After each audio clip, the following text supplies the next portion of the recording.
नमस्कार, मैं हूं हिना मेहता और आप देख रहे हैं आज की महत्वपूर्ण खबरें फटाफट अंदाज में। आइए अब नजर डालते हैं आज की सुर्खियों पर।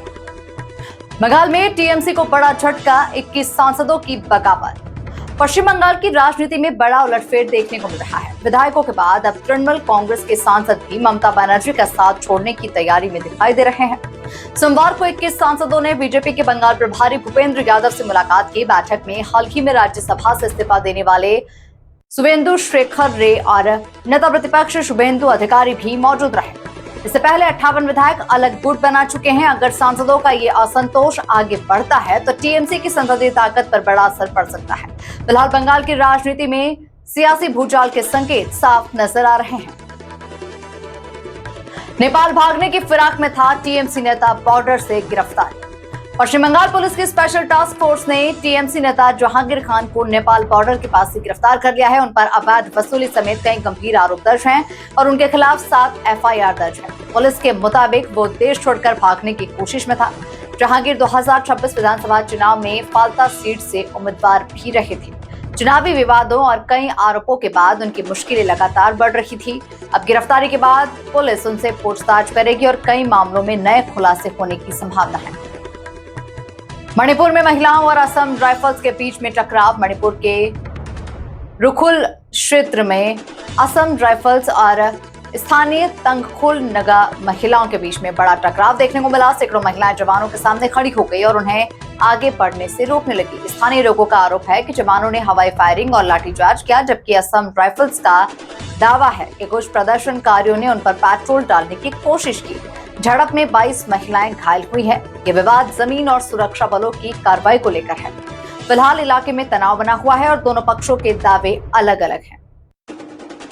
लिव इन या सहमति से संबंध खराब चरित्र नहीं, सुप्रीम कोर्ट ने एक अहम फैसले में कहा कि 2 बालिग और अविवाहित लोगों के बीच सहमति से बने संबंध किसी व्यक्ति के चरित्र को खराब साबित करने का आधार नहीं हो सकते। अदालत ने तेलंगाना पुलिस भर्ती से जुड़े मामले में ये टिप्पणी की। एक उम्मीदवार की नियुक्ति पुराने दुष्कर्म मामले के आधार पर रद्द कर दी गई थी, जबकि बाद में मामला समझौते से खत्म हो चुका था। कोर्ट ने उम्मीदवार को नौकरी देने का निर्देश दिया और स्पष्ट किया कि ऐसे निजी संबंधों को नैतिक अधमता का मामला नहीं माना जा सकता। ये फैसला भविष्य में कई समान मामलों के लिए मिसाल बन सकता है। शिक्षा मंत्री के इस्तीफे तक आंदोलन, सीजेपी का ऐलान। कॉकरोच जनता पार्टी के संस्थापक अभिजीत दिपके ने देशव्यापी आंदोलन का ऐलान किया है। उनका कहना है कि अगर 13 जून तक शिक्षा मंत्री इस्तीफा नहीं देते हैं तो वे खुद अलग अलग राज्यों में जाकर प्रदर्शन करेंगे। अभिजीत ने परीक्षाओं में कथित गड़बड़ियों को लेकर सरकार को घेरा। उन्होंने कहा कि देश की राजनीति रोजगार और शिक्षा जैसे मुद्दों से भटक गई है। सीजेपी पहले भी जंतर मंतर पर प्रदर्शन कर चुकी है। अब संगठन छात्रों के साथ मिलकर राष्ट्रीय स्तर पर आंदोलन की तैयारी कर रहा है। राम मंदिर में करोड़ों की चोरी का दावा, ट्रस्ट ने किया खंडन। अयोध्या राम मंदिर के चढ़ावे को लेकर नया विवाद खड़ा हो गया है। समाजवादी पार्टी प्रमुख अखिलेश यादव ने करोड़ों रुपए की कथित चोरी का आरोप लगाते हुए सरकार की चुप्पी पर सवाल उठाए हैं। वहीं सपा नेता पवन पांडे ने 5 से 7 करोड़ रुपए तक की गड़बड़ी का दावा किया है। दूसरी तरफ राम मंदिर ट्रस्ट के महासचिव चंपत राय ने सभी आरोपों को खारिज कर दिया। उनका कहना है कि नियमित ऑडिट चल रहा है और अभी तक किसी भी तरह की वित्तीय अनियमितता सामने नहीं आई है। फिलहाल मामला आरोप और सफाई के बीच अटका हुआ है।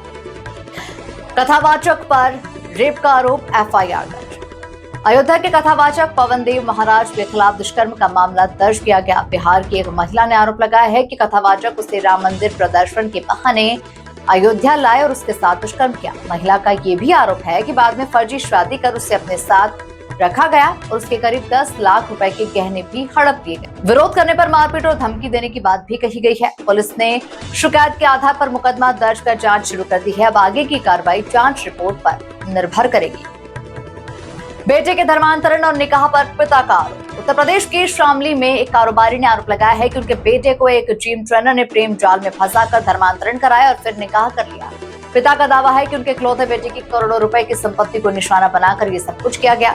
उन्होंने ये भी कहा कि बेटा परिवार से दूर हो गया है और उनकी बात नहीं सुन रहा। मामले में कुछ धार्मिक संगठनों ने भी हस्तक्षेप की बात कही है। फिलहाल ये पारिवारिक और कानूनी विवाद का विषय बना हुआ है और आरोपों की जांच की मांग उठ रही है।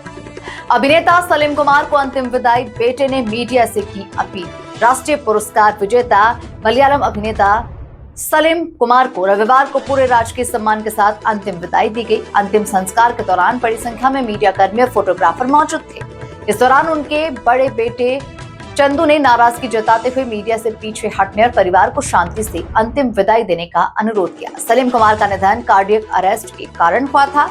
उनके निधन से मलयालम फिल्म इंडस्ट्री और प्रशंसकों में शोक की लहर है। ईरान इजराइल संघर्ष फिर भड़का, 24 भारतीय नाविक फंसे। करीब 2 महीने की शांति के बाद ईरान और इजराइल के बीच तनाव फिर से युद्ध में बदलता नजर आ रहा है। ईरान ने इजराइल पर बैलिस्टिक मिसाइलें दाग की, जिसके जवाब में इजराइल ने ईरान के सैन्य ठिकानों पर हमले किए। इसी बीच हार्मोज स्ट्रेट के पास एक जहाज पर हमले की खबर सामने आई है, जिसमें 24 भारतीय नाविकों के फंसे होने का दावा किया गया। भारत सरकार ने अपने नागरिकों के लिए एडवाइजरी जारी करते हुए ईरान की यात्रा से बचने और वहां मौजूद लोगों को सुरक्षित निकालने की सलाह दी है। क्षेत्र में हालात लगातार तनावपूर्ण बने हुए हैं। इस अंक में फिलहाल इतना ही। अगले अंक में आपसे फिर होगी मुलाकात। तब तक के लिए दीजिए मुझे इजाजत। नमस्कार।